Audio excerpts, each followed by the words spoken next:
Okay.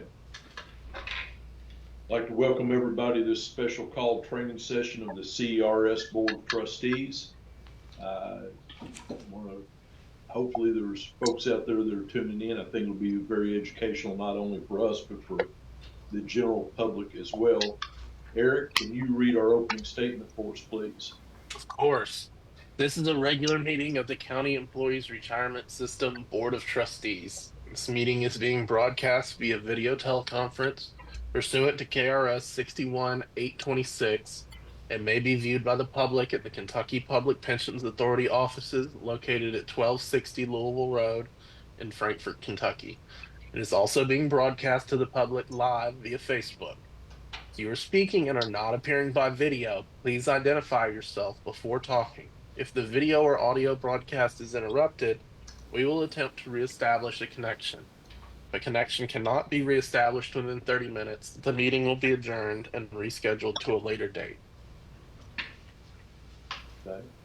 Thank you, Eric. Sherry, would you take the roll for us, please? Yes, sir. Mr. Cheatham?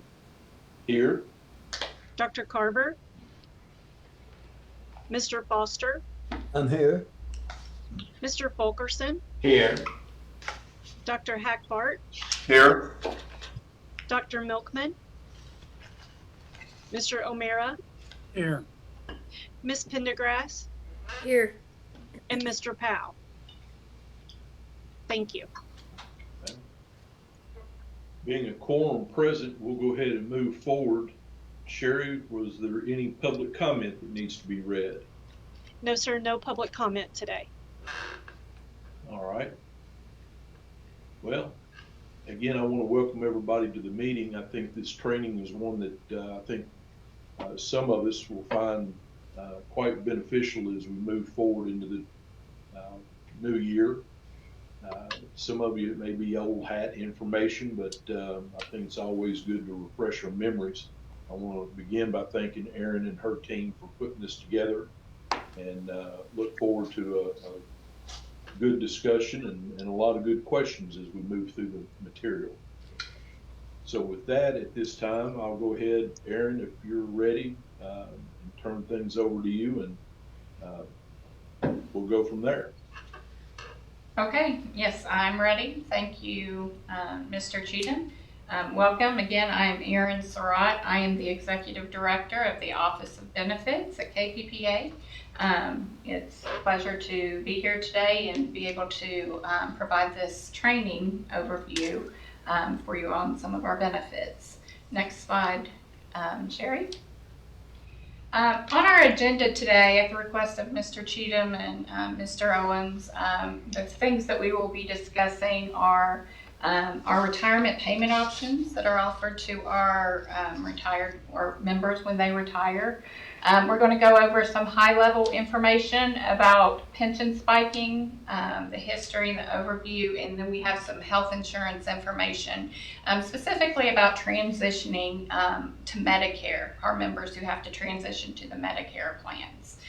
Not so much about the specific plan details. You all hear a lot about that during the meetings throughout the years, but basically what we do when our members transition. I have with me today a few folks from the benefits areas that are responsible for processing of these benefits. First, I'd like to introduce Jeff Pritchett. Go ahead, Jeff, if you just want to give a little bit of information. Yeah, my name is Jeff Pritchett. I'm the Assistant Director of Member Services. I've been with KPPA for over 21 years now. Yes, so the Member Services team is responsible for processing the retirement applications, which is where the member would select their payment option. And then I have Wes Crosswaite in the room with me as well. Wes, if you want to introduce yourself. Sure, Wes Crosswaite. I am the Director of Quality Assurance, and I've been here at KPPA now for just over 26 years. And Wes's team, the post-retirement audit team, is responsible for the final processing and the determination of the pension spiking. So he'll be very helpful during that segment. We also have on the call with us Connie Pettyjohn. She was helping a retiree, so I'm not sure if she's made it on the meeting yet, but she will be online with this. You all are very familiar with Connie. She is the director of our retiree healthcare division. Connie is online. Okay, Connie's made it. Great. Okay, so let's go ahead and get started. Next slide. First, we're going to go over the payment options. There are several different payment options that are available to our members when they retire. We're going to go over how each of those payment options work. We always encourage our members to very carefully decide which of the payment option best fits their needs when they retire, because after the first day of the month that they are to receive their first payment, they cannot change that payment option. That is not available to them. They can only change the payment option in limited circumstances, and we will go over that briefly a little further in the agenda. Next slide, Sherry.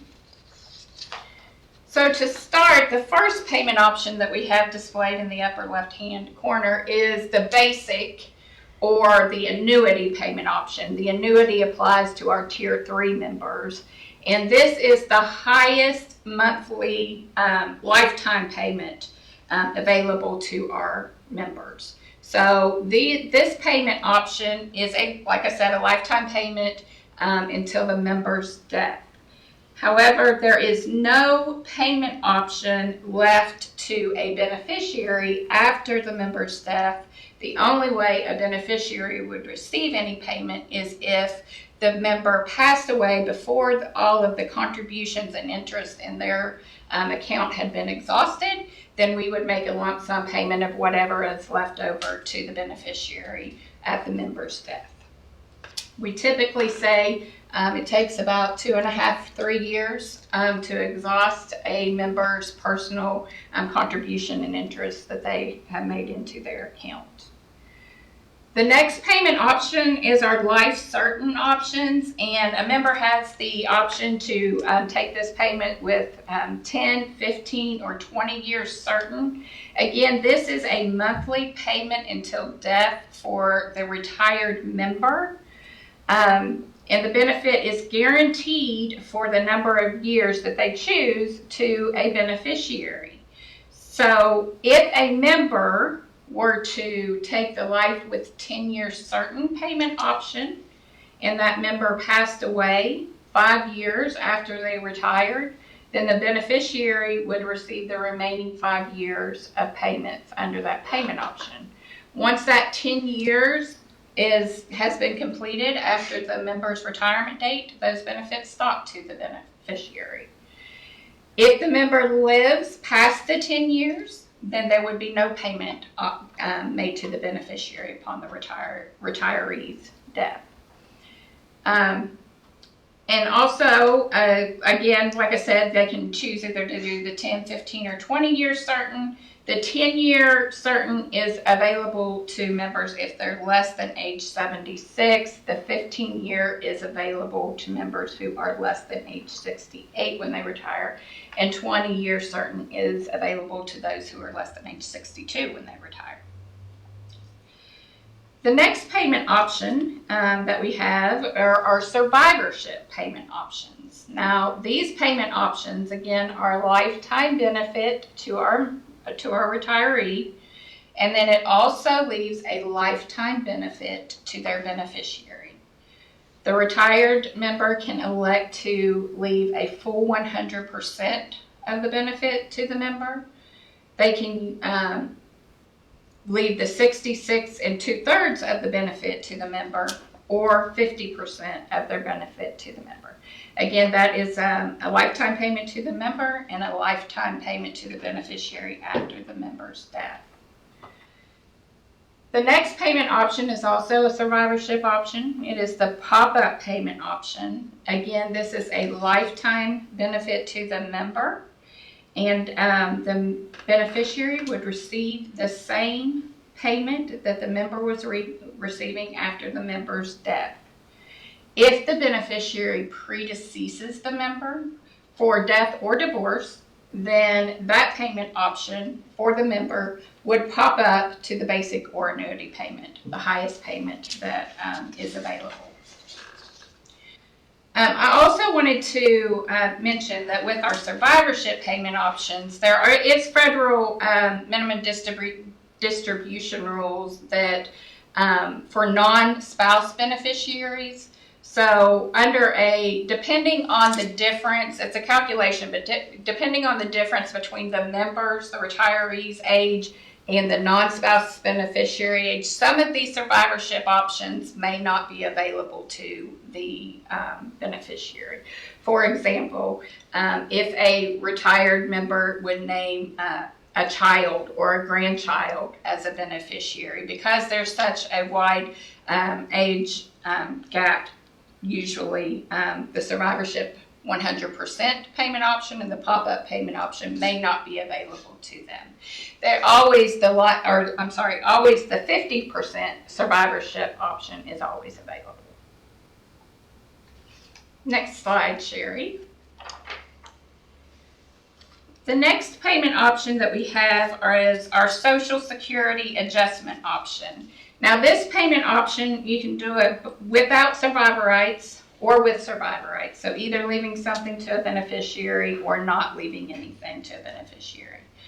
This payment option gives a higher monthly payment to the member until age 62, at which time the member's payment option would be reduced by the estimated Social Security amount that they provide when they retire. So this payment option, again, it's an estimated amount, an estimated Social Security amount. So if a member comes in and they're age 50 when they retire, they would provide to us an estimate from the Social Security Administration for what they would receive in benefits at age 62. We always caution our members to be conservative and get an estimate that assumes that they don't work past that date that they're retiring. So if they're age 50, to be conservative, because regardless of what the member actually makes from Social Security when they're eligible for retirement, we are going to reduce this payment option by the estimated amount they provide at the time of retirement. So if they bring in an estimate that says they're going to receive $2,000 when they turn age 62, but they only actually receive $1,000 from Social Security, we are still reducing the payment option by $2,000. Again, like I said, this can be, you can, with or without survivor rights, it is a lifetime payment to the member for all of those. And of course, the member must be less than age 62 to take this payment option, for this payment option to be available. The next two payment options are a payment option that has fairly recently been reinstated as of January 1st, 2024. And this is our partial lump sum payment option. This payment option was available to our members prior to January 1st, 2009. Did I get that right, Jeff? And then the legislature removed the payment option. They added it back in the 2023 session, and it was effective January 1st, 24. This payment option allows for our members to take a lump sum payment at retirement and then receive a reduced monthly benefit for the rest of their life.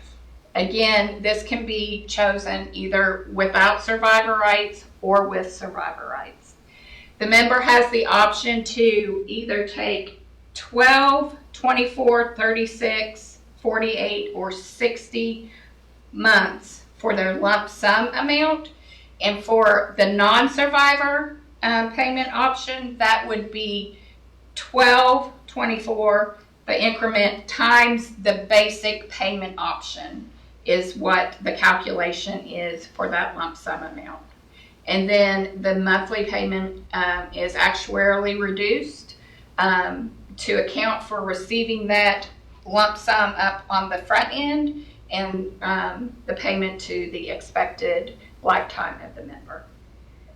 So for the payment option, the partial lump sum with the survivor rights, those increments, the 1224 and so on, that's times the 100% survivorship option, So it would be the survivorship 100% option times 12, 24, 36, and so on. Again, that's a lifetime payment to the member and would be a lifetime payment to the beneficiary if they do select the one with survivor rights. The last payment option on this page is the 10-year certain option. This payment option is only available to our hazardous members. So this is not an option for our non-hazardous population, and it's only available to our Tier 1 and Tier 2 members. This payment option is not available for Tier 3 members. This payment option allows the member to receive a higher monthly payment for 10 years. But after that 10 years of payment, the benefit ceases. So they don't receive a pension check after that. Now, if the member were to die within the 10-year period, the beneficiary would receive the remaining number of years of payment that are left at that 10 years. If they live, of course, longer than the 10 years, there's nothing left to the beneficiary. Now, this payment option does allow for the retired member to continue to participate in our health insurance benefits, but it does not, if they take this payment option, then no death benefit will be paid to a beneficiary if the member lives more than 10 years. So all of our members who have 48 months of service or more are eligible for a $5,000 death benefit, and they would forfeit that if they live past the 10 years. Next page, Sherry. The final payment options that are available to our members when they retire are lump sum payment options. So there's either an actuarial, what's called an actuarial refund, or a lump sum refund, whichever is higher, is available to our members. If they take one of these lump sum payment options, then they would forfeit their health insurance benefits and the death benefit. The actuarial refund is not available to our Tier 3 members. That's only for our Tier 1 and Tier 2 members. And then the lump sum is the total that the member contributed into their account plus any interest that was earned on that account. There's a note at the bottom, a small note at the bottom there. You'll see if a Tier 3 member is not vested, so if they don't have 60 months of service credit, the member is only entitled to their contributions and interest if they elect this lump sum payment option. They would not receive the employer pay credit and any interest that is paid on that amount.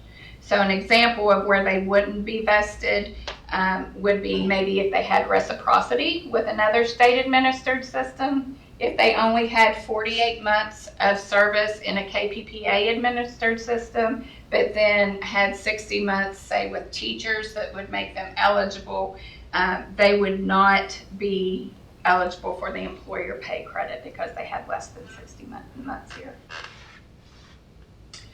So our most popular option that we see our members take is by far the basic payment option. And I did note you can find in the VAL table 29 and 30 in the CERS VAL, it does show a table and shows the number of retirees, which payment option they are receiving. And like I said, the basic or annuity, the highest monthly payment option is the one that is most popular for our members. Next slide, Sherry.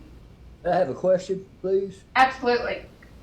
I'm just curious, what would be your guess, or maybe you know, what percentage of retirees choose that lump sum, one of those lump sum options? One of the last lump sums that we were talking about, the last payment option. Yeah. Okay, not the partial lump sum. I do not have that data, Mr. Foster, but it would be a very low percentage, I would say. Jeff, would you agree with that? I would agree pretty low. We might be able to get you some data that could answer that question. I don't have it with me today. It was just curiosity. I would guess there'd be a very low percentage that would choose that. Yeah. But I didn't know that option was available, quite frankly, and I was just curious about if many people kind of went for that to get more money on the front end and then regret it later, you know. Yeah. But anyway, that was an interesting option that I did not know existed. The members who we see take that the most would be those who have a low amount of service credit. Maybe they had an account and just earned maybe 5 years or something, and then they were in inactive status for quite a while. Then they fall under the minimum distribution rule, so once they hit a certain age, they have to take a distribution of the account. So in that scenario, a lot of those people would take a lump sum or an actuarial refund. But for more of your career people or those who have much more service credit, they typically will take a monthly payment option, especially if they're eligible for health insurance benefits. Now, we have seen with the reintroduction of the partial lump sum payment option, that has been a very popular choice for our retirees since January. More so, I anticipated there would be several, but I'm surprised at the number of people who take the partial lump sum payment option. Yes, sir. I know some details, noteworthy points. Uh-huh. That only federal taxes are withheld? Yeah, and I was going to get to that. Okay. Yeah, I'll go over that in just a minute. Any other questions before I move on? Okay. So on this slide, we just have some noteworthy points here.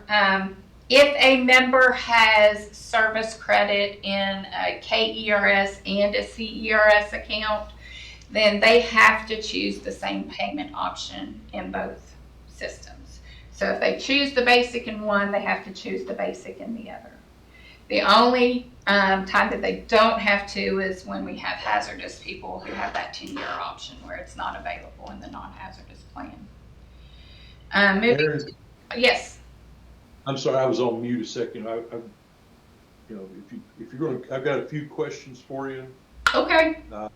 Over the benefit, just, if you're going to touch on these later on, just tell me. But going to Mike's question on the ones that are taking, partial distribution, can you all tell from your data whether these are folks that may be younger than 62 and they're just trying to supplement before they can start drawing Social Security, or can you judge a pattern for what the reason is? We can look at the data and we would have the age when they retired and who took which payment options, and could probably make some of those assumptions. Like I said, that was a new payment option or a reintroduced payment option as of January 1st, 2024. So we will see some of those numbers when we get our 2024 vow back from the actuary. You'll see some of those numbers in there that you're asking about. Okay. Going to the pop-up option, what I know it changes based on age, but what's the average reduction in benefit if somebody selects the pop-up option? I do not know what the average reduction is. Each of these payment options starts with the basic payment option, and for each one underneath, as a member chooses whether they want to leave a lifetime benefit to a beneficiary or a 10-year certain, an actuarial factor is applied to that basic payment option, and it takes into account both the member's age and the beneficiary's age. So the life expectancy of both, how long they would have to pay that out, and that whatever that actuarial factor is, it's applied to the payment option to derive the survivorship options and the policy. If I understood you correctly when you were covering that, the pop-up is triggered either by death of the beneficiary or divorce. Is that? That is correct. Mm-hmm. My question, I guess, the follow-up to that scenario would be, what options, if any, do we have available inside of any of these benefits in the case of a participant who has selected their payout option, but a year in, 5 years in, whatever, gets married or remarried? Mm-hmm. That's one of the points here on this slide, Mr. Cheatham, so I'm going to go over that in just a few minutes. Okay. Okay. Did I hear somebody else with a question? Aaron, I'll let you take over from there, and then I'll have a couple more things for you later. Okay, perfect. Okay, moving to the right, it says eligible members and beneficiaries, yes, must be receiving a monthly payment to participate in the insurance program. So, as I mentioned before, if they take the actuarial refund or the lump sum refund, they are not eligible for health insurance benefits because they're not receiving a monthly payment. Again, the only exception to that is that 10-year certain option that's available to our hazardous members. Moving down, both the monthly and the lump sum payments are subject to federal and state income tax. However, KPPA only withholds federal taxes. So, Dr. Hackbart, I think that was your question. Our benefits are subject to state taxes, but we do not withhold those state taxes. Is there a reason for that? All service prior to January 1st, 1998 is exempt from state taxes on their pension benefit. There's also a $31,100 pension exclusion amount for state taxes. Now, that's not just your benefits that you might be receiving from KERS or CERS, but it was also any of your pension benefits. So if you have one from teachers or deferred comp that you're receiving a benefit from, all of those payments together are added together to meet that exclusion.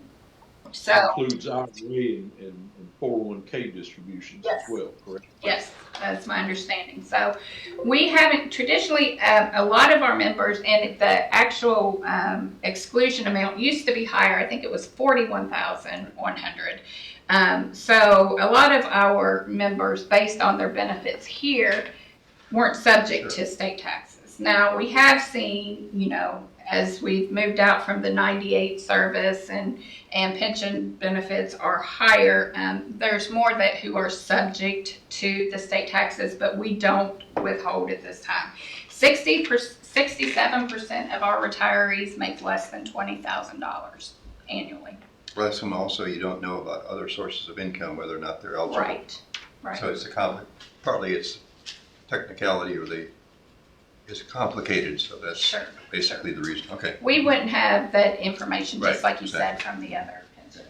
But we do have members, retirees, who ask about that. So it is on our radar, but we probably don't have the number of retirees who really. Would not be possible for an individual to request it be withheld just for a benefit? Not at this time, because we don't have programming in place to do it. It would be Okay. some programming changes, but again, that's something that we are aware of, and we do hear from a few member or retirees the desire to have state taxes withheld, but we don't currently do that. We do let them choose to have an amount withheld. Mhm. They have Oh, they that do? as an Okay. option. So if they chose, they could say withhold another $400. Gotcha. Right. Whatever. On top of the federal tax holdings. Thank you, Rebecca. That is true. Okay, so for our last point, an exception, as I mentioned in the beginning, a retiree does not have the option to change the payment option that they selected at retirement unless the member marries or remarries after they have retired. In this instance, the member is able to, within 120 days of the marriage date, the member can change their beneficiary to their spouse, and they have the option to select a survivorship option. So they can do the 100%, the 66 2/3, or the 50%, or the Social Security adjustment option is also available to them. But again, that's only in the instance where a member marries or remarries, and they have 120 days to make that change. At that time, if a member elects to do that, then the benefits will be recalculated. It's based on the factors in effect at the time of the marriage date, and it looks at the uses the age as the at the date of the marriage date as well. So in some cases, and Wes's group processes these, you can see a pretty significant reduction to the benefit for some of these, but it is an option for our members to do. And that's as of 2021. Prior to 2021, that was not an option for our retired members. So just so I'm understanding correctly, Mm-hmm. if a retiree has come in and they've just selected the basic benefit, no survivor options or anything else, Mm-hmm. later gets remarried, whatever, they can change the payout to one of the survivor options, correct? If they marry or remarry, yes. And it's done within 120 days of the marriage date. Okay, excellent. That's correct. Okay, any other questions? All right. Oh, I'm sorry. Well, I was just going to take this opportunity before we kind of switch gears a little bit. You know, Aaron and I have talked, and I just wanted to get it out there so that if anybody has questions, has an opportunity to throw their 2 cents in or ask Aaron. One of the things that Ed and I and Aaron and GRS have been looking at is all these options, all these payout options to me are tools, depending on the particular retiree's situation, when they choose to retire, how they choose to retire, what their particular financial situation is. I know one of the things in the private sector that it has gained steam over the last few years, and I think we determined there may be a few public pensions that are doing it as well, are offering a benefit payout that has a built-in COLA, cost of living adjustment, based on a particular rate. I think just kind of give you an idea how that would work and what the numbers we're seeing at this point are. And Aaron, correct me if I say something that's wrong, but we asked GRS to run numbers based on a 2% cost of living adjustment, would basically translate into about roughly a 20% reduction in the immediate basic benefit, but every year that check would go up by 2%. And based on the numbers that we've seen so far, it'd take about 10 years for that check to get back up to what that basic level was, but from that point on would be more each month than what they were just locked into the basic figure. And look at how much distributed out of the pension system to the employee. It'd take about 20 years for it to reach break even, 20 years of retirement. But these numbers are based on it not costing the pension system anything. It'll just be an actuarial calculation, just like the rest of these benefits. Aaron, if you want to address that and give your thoughts on it, and I'd be interested in hearing some of the trustees what their thoughts are for it. Again, we realize it's a tool, and to what extent it may or may not be used. You never know until it's available, I don't think. So I agree with what you said, Mr. Cheatham. Just one thing to add with the years. That was, I think, for a member who retired at age 65, it takes about 10, 11 years for them to get back to where they would meet their original benefit had they taken the payment option under the basic payment option.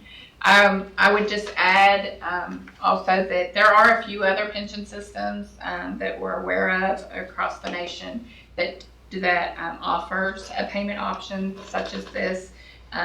Like Mr. Cheatham alluded to a little bit, I haven't heard from many of those systems where it's been a very an option that a lot of the membership takes, that they do have that available to them. And then, of course, it would require legislative action to put this new payment option into place. Kind of like, I was talking about the partial lump sum option that was based on legislative change in the 2023 session. So it would require legislative action to do that.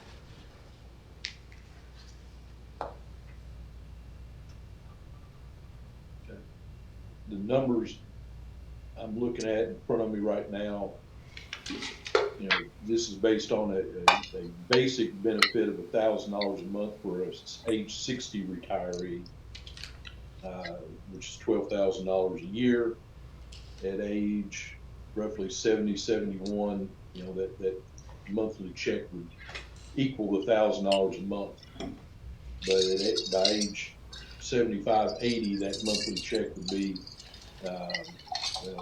yearly check, let's put you that way, would be somewhere between $13,500 and $14,000 at a 2% COLA rate. I'm just a believer in giving people the opportunity and the tools to be able to plan for a retirement that best suits them. It's something I'd be interested in pursuing and looking at, particularly if it doesn't cost the system anything.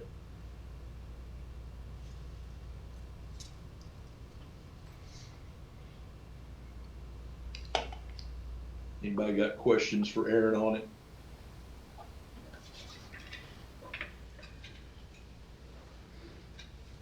Okay. Aaron, if you want to go ahead and move forward. Okay, Sharon, I think we're ready for the next slide. Thank you.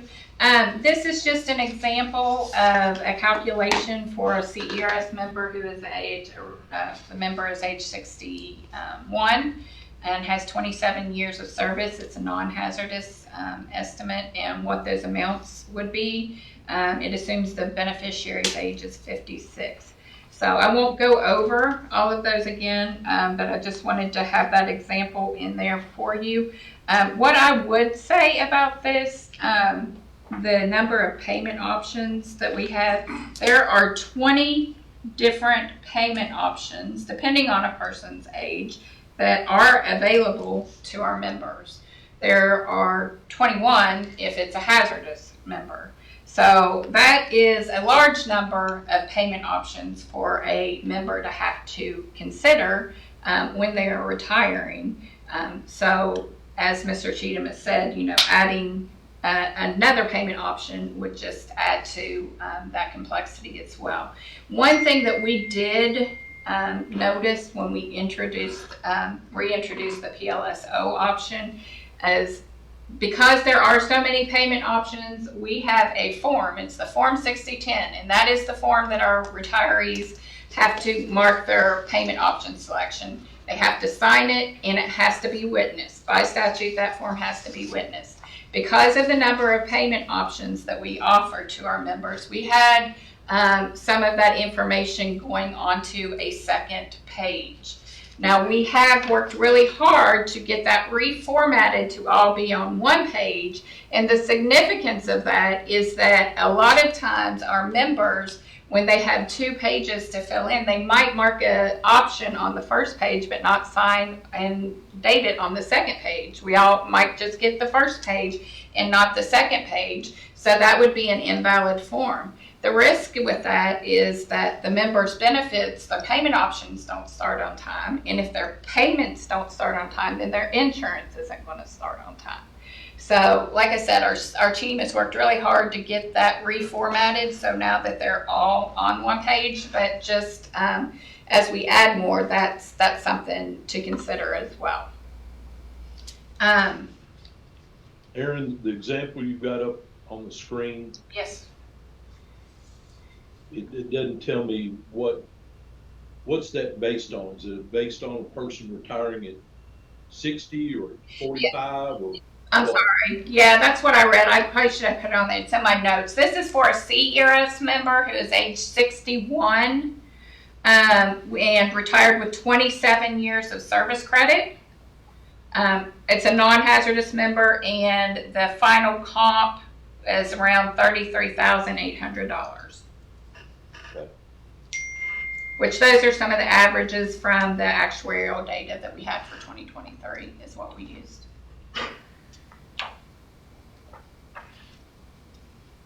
All right, Sherry, next slide, please.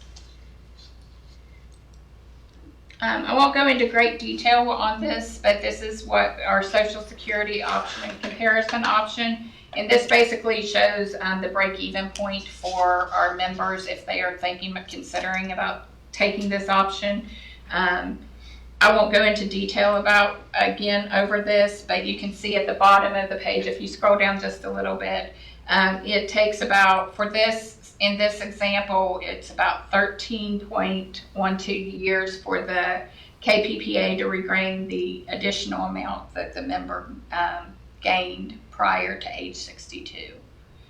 And then if you go to the next slide, Sherry, that's just a comparison for the with survivor rights. But we like to give this information to our members so that they can make the best decision about their account. And then one more slide over, Sherry. Oh, these are the partial lump sums, so continuation. Like I said, 10 additional payment options were added effective January 1st, 2024 with the lump sum, partial lump sums. The next slide, please. As part of that legislation, they also put in statute that we had to provide this comparison worksheet for the members on the partial lump sum. This is not the break-even point that we just showed in the Social Security comparison. What this letter shows to our members, it's an actuarial calculation actually, and it shows how many years, or the estimated, it's shown in months, that how many months of service would the member have to continue working to get back to that basic or survivorship 100% payment option. If they were going to retire today and take the reduction in the partial lump sum.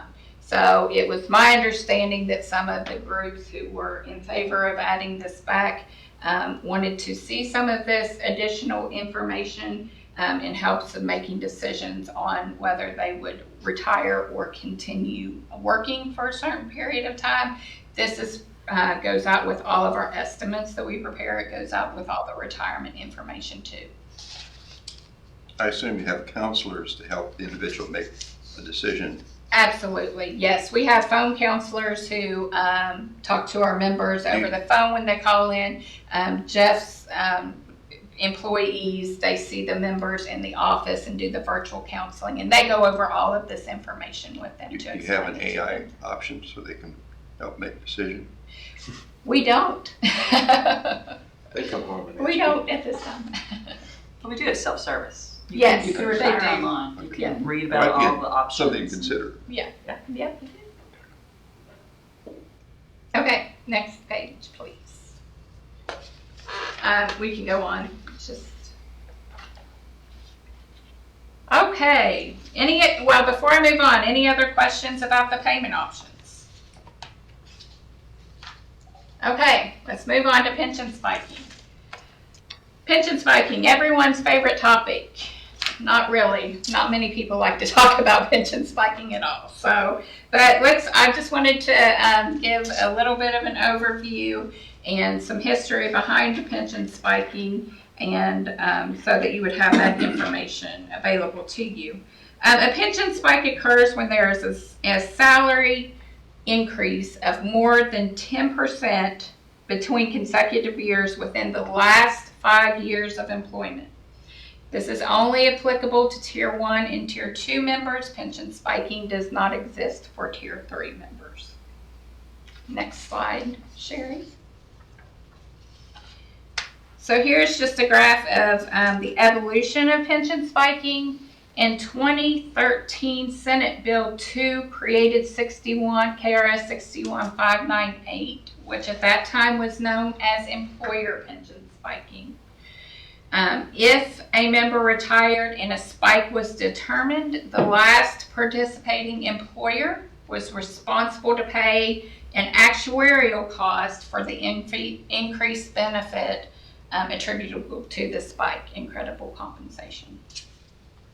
In 2017, House Bill 87 amended KRS 61598 to basically shift the burden of the spike from the employer to the member.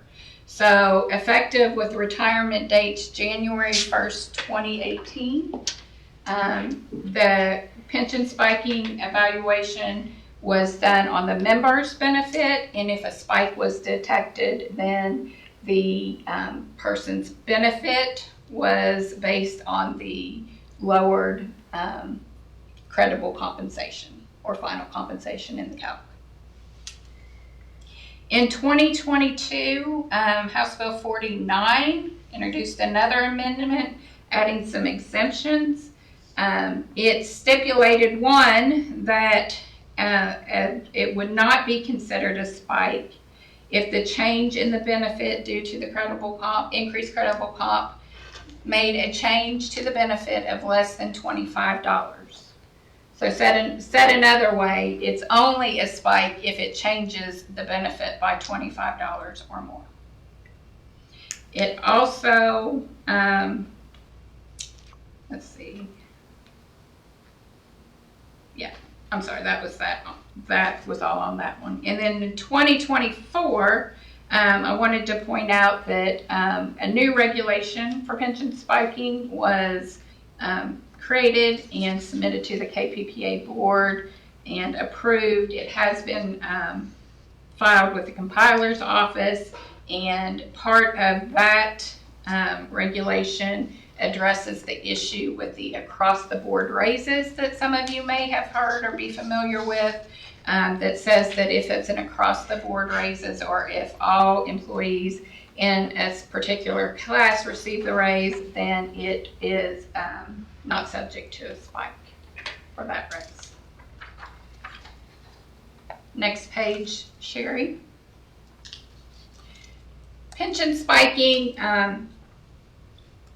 now is kind of called the Swiss cheese benefit, because there's lots of holes in it. So there are many exemptions to pension spiking. So as I mentioned earlier, it's a pension spike if it's a 10% increase from year to year in the last 5 years before retirement, except if it's a bona fide promotion or career advancement,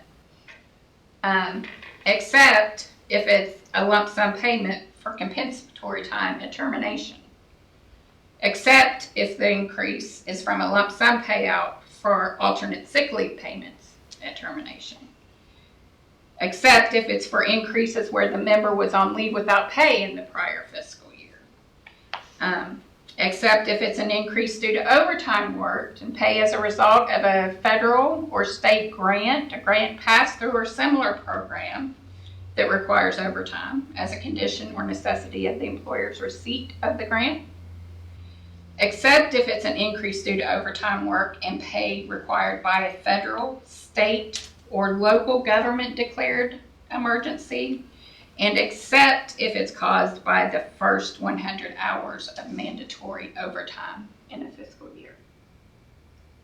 So there are many exemptions to the pension spiking law. And as a result of that, there's a lot of information that must be verified from the employer at the time a member retires to determine if it's an actual spike.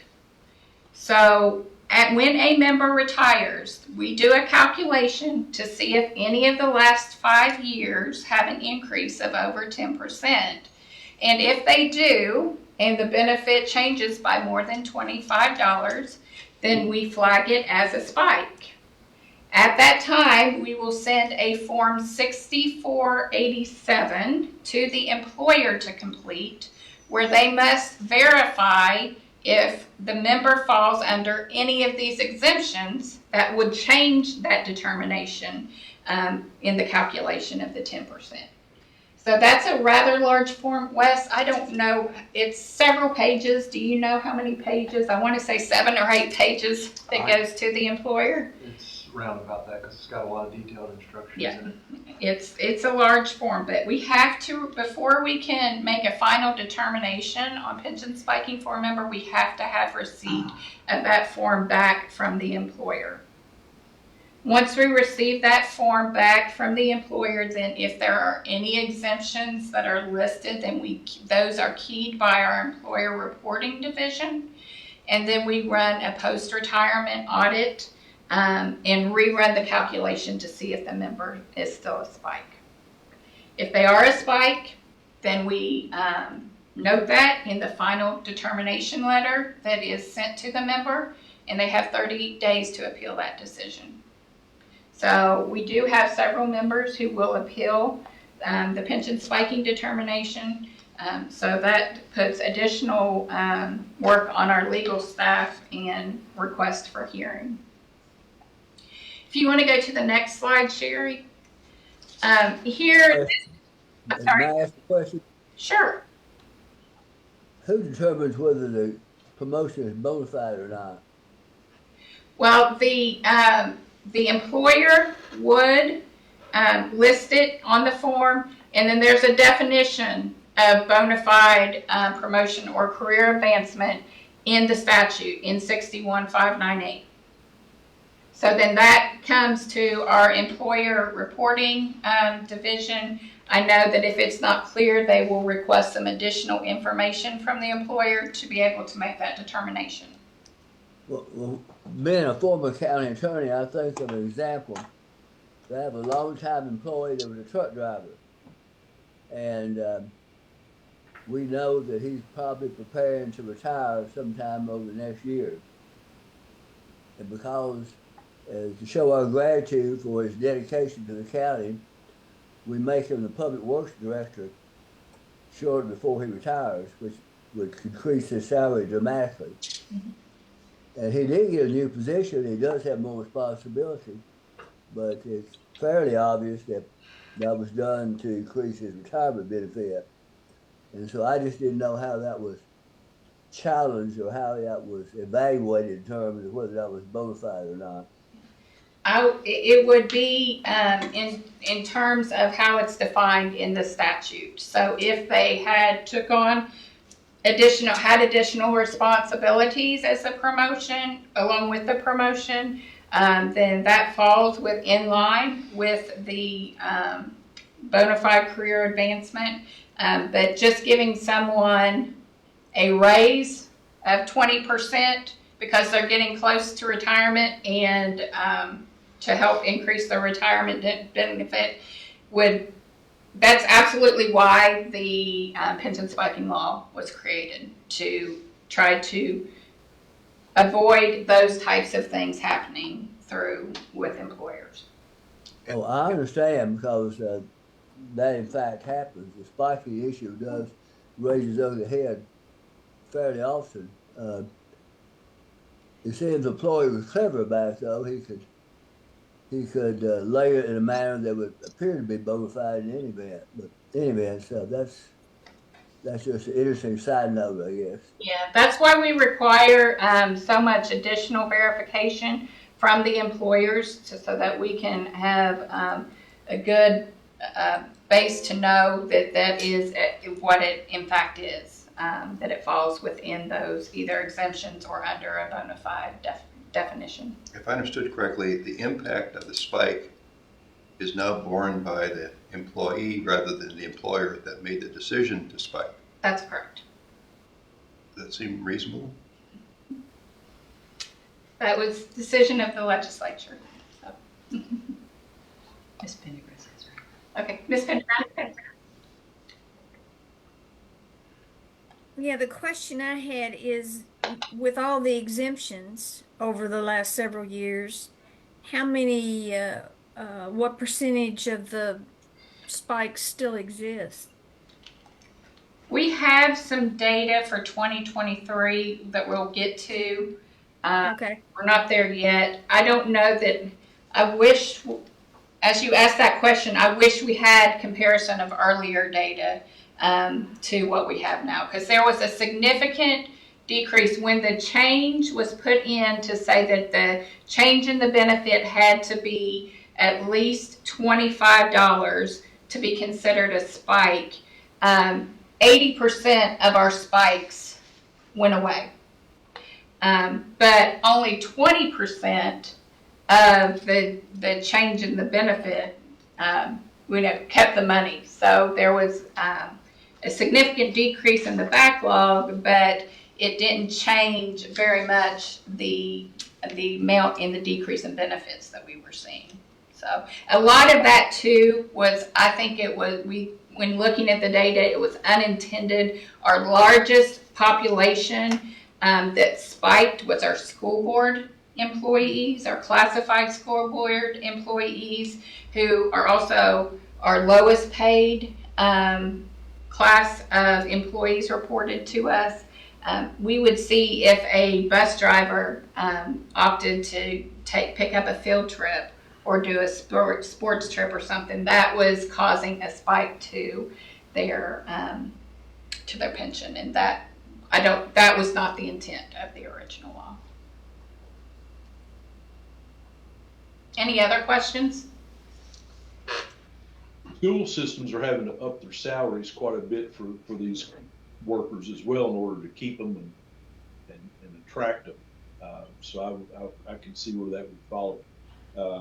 I think I'll have a question on your next slide, so I'll wait. Okay, sounds good. Okay, let's go on. This is just a pension spiking example of the years that we evaluate, the last 5 years. This looks like to me that it was a school board, just looking at the credible compensation. So one of our earlier spikes that before the $25 went into effect. But you can see we have fiscal year 5 and going down. We actually compare 6 years because that fiscal year number 1 would have to be compared to the 6th year to determine if that year spiked, but in this example it did not. As you can see, for fiscal year number 4, there was a 14% increase above the previous fiscal year that was reported. So that is marked as a spike. The member is eligible to keep up to the 10% above the what was reported the previous year. So if going through the whole process that we discussed earlier, it is still determined that this is a spike, then that annualized credible comp for that year that was a spike would be lowered to the $17,966. And that is the salary amount that would be used in the final compensation to determine the member's benefit. Any questions about that? Okay, let's take a look at the next slide then. This is some of the data that we had for fiscal year 23. It's a breakdown of It's just each plan. So when we go through the process, we had basically 704 accounts or members who were considered a spike, looking at all plans, and 507 of those were actually a spike when it went through the whole process.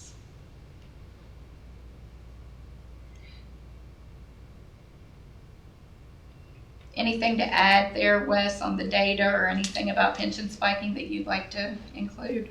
I don't think so. I think that covers it. Okay. Of those 507 that are determined to be a spike, how many of those are appealed?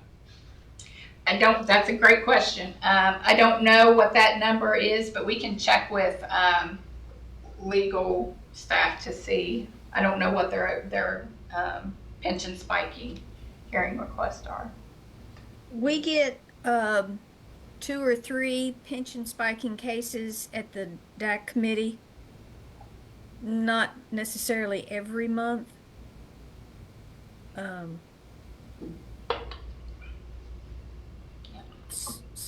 So I'm thinking there's not a lot that are appealed from this point. I know that this is for fiscal year 2023. When we were working on this, we didn't have all of 2024. The reason for that is sometimes it takes the employer, unfortunately, it takes the employer an extended amount of time to get that 6487 returned to us. And so therefore, when we were looking at the 24 data, we didn't feel like we had enough of those completed based on not having everything received back from the employer to provide some good data there. But hopefully we'll have more data soon. Aaron, and I'm sure based on your last answer, I'd be interested in knowing from the time that you've identified a potential spike to determine that it was a spike, and then assuming they appeal it, what kind of time frame is that taking? Is that taking 6 months? Is it taking a year? Is it taking 18 months? Do you have any feel, or can you figure that one out for us? We can look at the data. Do you have any off-the-cuff answers on that, Wes, about how long it takes to get the initial 6487? To get the 6487 back, it depends. Some employers are really good. They turn them around quickly. Some of them we have to kind of harass to get it. Would we give them a time frame? Would we give them a time frame to get that turned in? And if it's not, then it somebody's lost their appeal ability or anything like that? No, only the member has the option to appeal, and they only get that appeal option once the final determination is made on whether or not it's a spike. We can't make that determination until we receive the form from the employer. Okay, can we not make it incumbent upon the employer to, return that data in a, whatever timely manner you deem, and maybe penalize them some way if they don't? I know that there's recently, and Rebecca and Mike can speak to this better than I, but there's been some recent review of penalties and interest that can be charged. I don't think that one of these forms, or the completion of this form particularly, would fall under one of those statutory guidelines that gives us authority to charge penalties or interest on things. Yeah, I agree. At this time, we have no stick. We have only carrots in that area. I can see where, a lot of employers, particularly with their staffing these days, something like this is going to be down on the totem pole somewhere. I have seen some member appeals come through the DAC agenda that were more than a year old. And I will say this comes up during the audit of their final amount. Yeah, And So they're receiving a benefit, it just may be subject to change, and they may be subject to refunding to CERS any amounts that they were overpaid or vice versa. that's, So they're getting their check on time, but it's subject to change, and those changes I've seen have been in process for more than a year. and that's exactly correct, Ms. Pendergrass. When we begin the retirees' payments, it does assume that they are a spike, so they are receiving the lower amount until we have official word from the employer that says otherwise. The reason that is done is because we want to avoid that overpayment scenario where we have to say, member, we have overpaid you and you owe us X number of dollars back. So if in the end it's determined that the member does not spike, then the benefit will be adjusted and they will pay paid back retroactive to the retirement date for any difference. Okay. Helpful. Okay, any other questions? Okay, well let's move on to Medicare eligible insurance. Again, like I said in the beginning, this isn't really talking about the plan design of the Medicare Advantage plan that we offer. This is just more talking about the transition for our members and kind of some of the outreach that we do prior to a member becoming Medicare eligible. Like I said, Connie is on here and she's going to be very helpful to me in this discussion.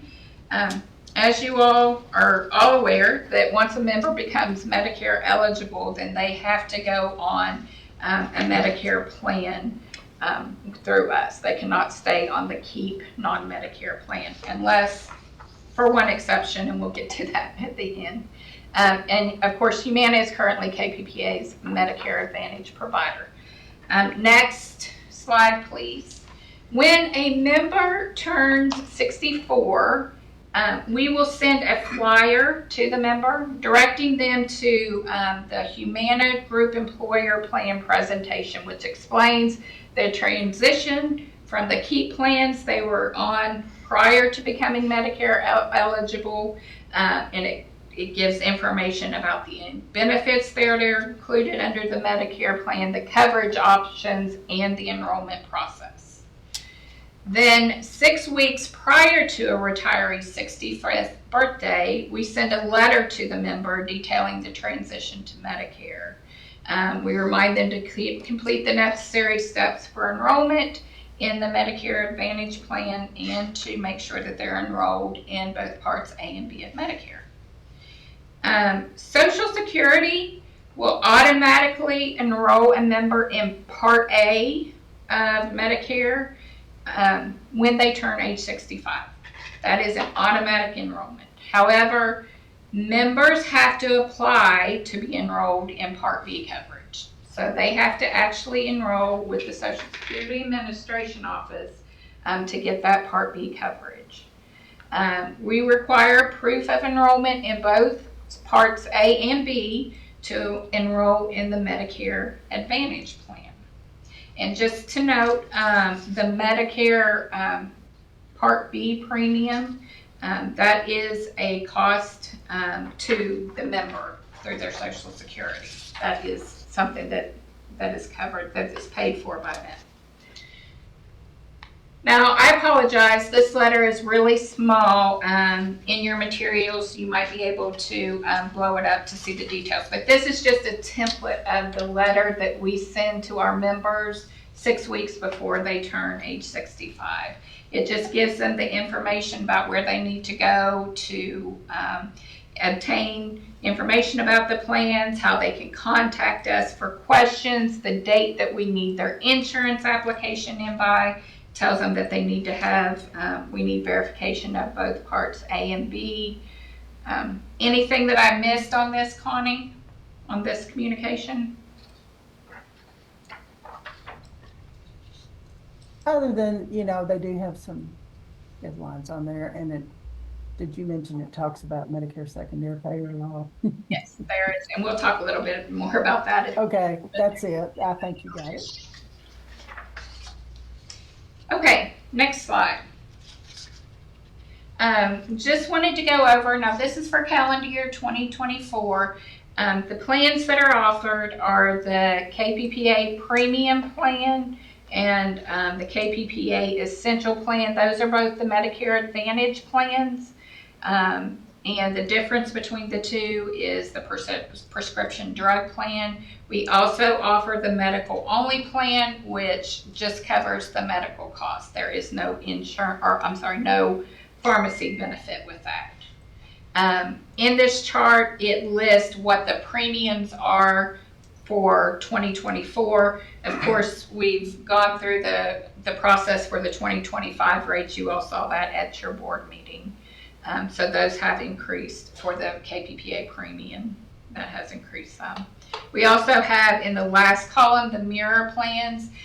These are transition plans for some of our members who fail, or one scenario is for members who fail to sign up for Part B timely. So they can go on these mirror plans until they are properly enrolled in Part B, and then they transition back to the regular Medicare Advantage plan. Did I state that right, Connie? Yes. Thank you. Yes. Okay. Next slide, please. And just to go over high-level member benefits, same pre or before or after Medicare, if their members are participating prior to July 1st, 2003, they will have a percentage amount paid towards their health insurance benefit based on the number of months of service credit that they retire with. Next slide, Sherry. If their participation date is on or after July 1st, 2003, then they fall under the dollar contribution. For these members who have a participation date between July 1st, 2003 and August 31st, 2008, they have to have 120 months or 10 years of service credit at retirement to participate in our health insurance plan. For anyone who starts participating on or after September 1st, 2008, they have to have 15 years of retirement to participate in the health insurance plans. Okay. Again, this is the dollar benefit. So based on the number of years that a member retires with, they get a dollar amount. So for non-hazardous, that monthly dollar contribution is currently at $14.63. For hazardous, it's at $21.94, and that dollar amount increases by 1.5% each July 1st. So these are the updated amounts as of July 1st, 2024. And then there is an example of what a hazardous member would receive under the dollar contribution if they retired with 20 years of service.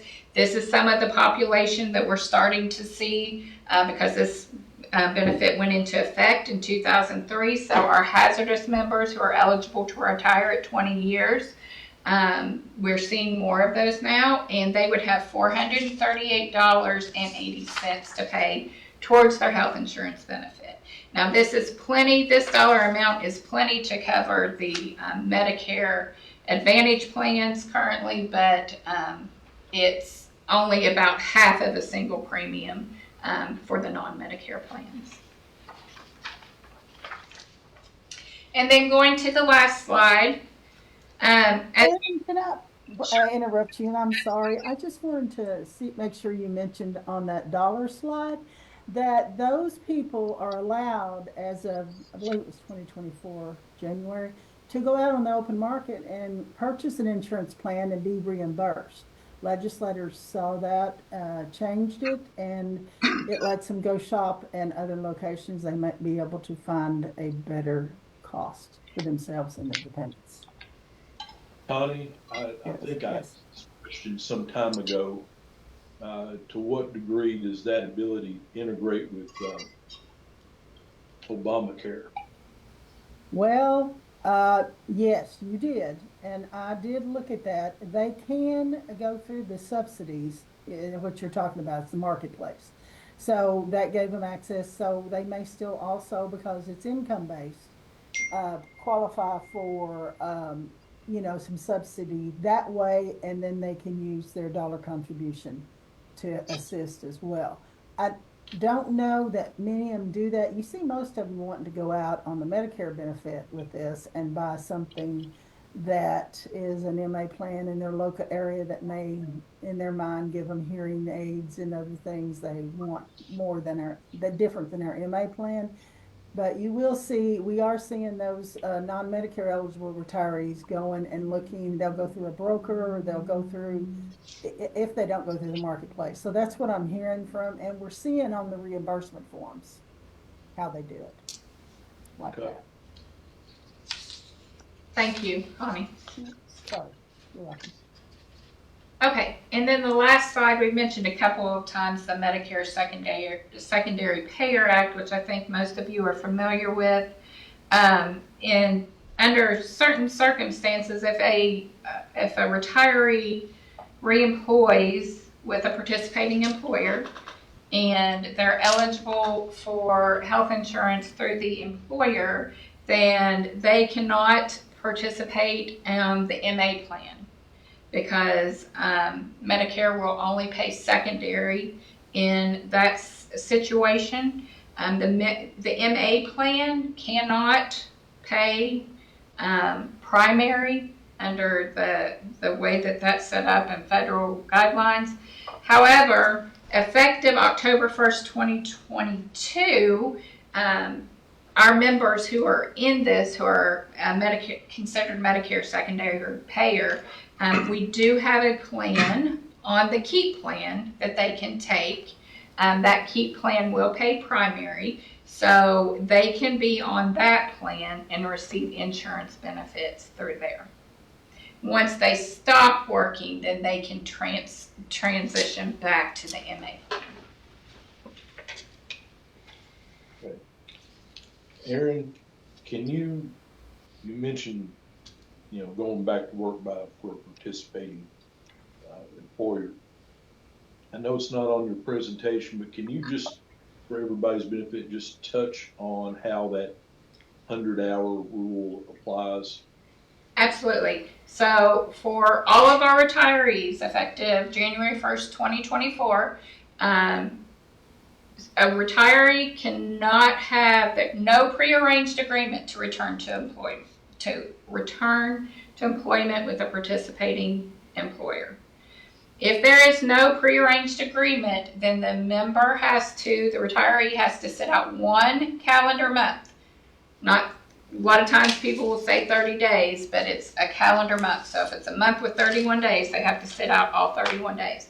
After that 1 month, they can return to work for any participating employer.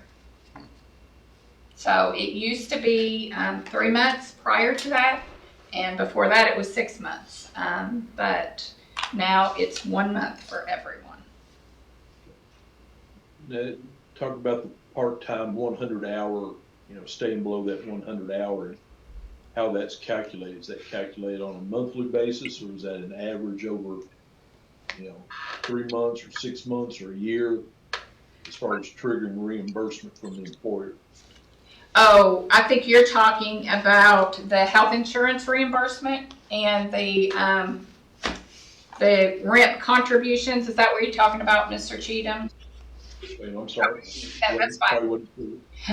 So if a member goes back to work, they've retired, and they go back to work for a participating employer, then if they are considered regular full-time by the definitions in our statute, which is 100 or more hours of work per month, averaged over a fiscal or calendar year, then the employer must pay employer contributions on the member, and they must reimburse us for the single premium health insurance, or for the single level health insurance premium if the retiree is taking insurance through us. Now, if a member does not meet the definition of regular full-time, so if they were part-time, so if they average less than 100 hours, let's just say that they averaged 80 hours, that's a bad example because it is 81st school boards, but if they average 50 hours, then the employer would not be responsible for those contributions. Once a member retires, they cannot earn any additional service credit for a new retired account. So the employer has to pay their contributions, but the member does not pay any. One of the questions I get frequently from the employer side is how that 100 hours is calculated, whether it's an average. You know, I think you indicated a second ago is that it had to average that over a 12-month period. It's either a fiscal or calendar year. So we look at fiscal year first and the number of months that they've worked in that fiscal year to determine. So if they didn't work a full year, let's say they started in October and worked through June, then we would look at that period first. If they don't average over that fiscal year, then we look at calendar years. So we would look at the calendar year for October through December, and then we would have to look, once we had the additional contributions reported for the following months, January through December of the following calendar year to determine I know that's an issue or a question that I primarily get with regard to emergency responders, dispatchers, police officers, fire, that sort of thing, but also with from the school system. Of course, they're off a couple of months out of the year, so I would assume that means they get zeros for those months. For school board averaging is slightly different. It is only done over a fiscal year, a school year, and it's based on the actual days worked. School board employees only have to average 80 hours per month, whereas everyone else is 100 hours. So they get triggered at 80. Is that what I hear you saying? That's correct. There are some other exceptions for, and I can't remember the specifics of them right now. If either of you remember, some other exemptions for school board employees, returning retirees, where they don't, if they work less than a certain number of days, they don't have to report them, but I can't remember the exact number of days. Also, like school resource officers, that's another exemption from that. They don't have to pay the health insurance reimbursement or the contributions for school resource officers. Could you talk a little bit more about this returning employee? Mm-hmm. So Mr. X works 27 years, retires, goes on retirement.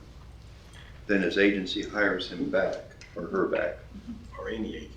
Or any agency, okay. Yeah. Now the agency has to pay the state contribution. The returning employee does not pay anything. Does the returning employee get any additional retirement benefits? They do not. So the theory is that because the employer has to pay that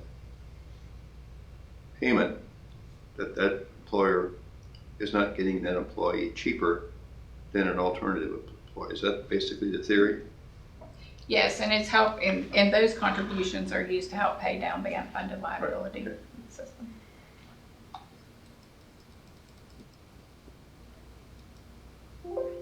Any other questions?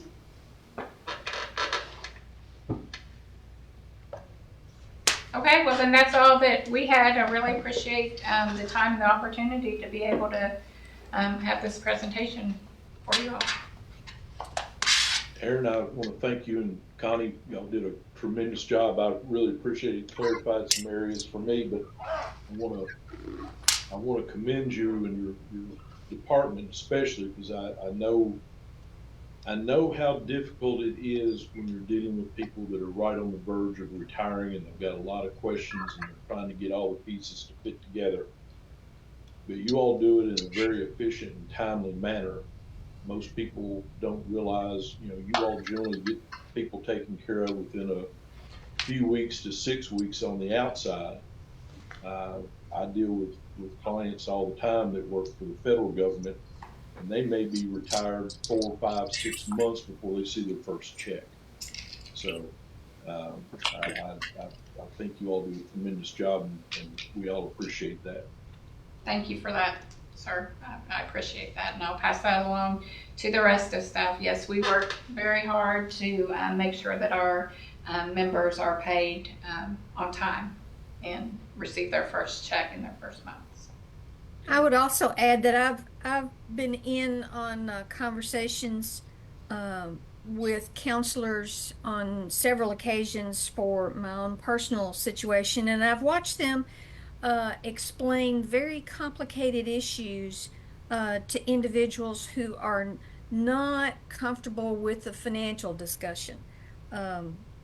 And they do a great job of translating those conversations and answering questions. They're very patient, they're very thorough. So I really appreciate the effort they put into trying to make sure that the members understand what their options are. Thank you, Ms. Pendergrass. We appreciate that. Maybe just one other clarification. Sure. Now, the employer, and the employee makes their contributions based upon the stated salary of the individual, but they also make the payments based upon special additional payments, such as over block 50s or whatever that is. Is that correct? That is correct. There is actually. So that's what makes it complicated, right? Yeah. What if they just only made the contribution on the base salary and ignore any additional compensation in terms of the respective contributions of the employer and employee? Has that been proposed at all? In other words, they're going on the gross salary as opposed to the stated salary of the individual. Right. No, not really. What I would say is the credible compensation, which is what you're talking about, is defined in statute in Chapter 61 and Chapter 78. It clearly defines what is included as creditable compensation to have. So it includes the supplements and so forth. Okay, it does include those overtime payments. I know that not all systems do that throughout the country, but ours, it clearly says what is and what isn't credible compensation. Therefore, you have to have deductions. If you lower the creditable compensation, you're going to lower the benefit. That's correct. I'm looking for the average. Our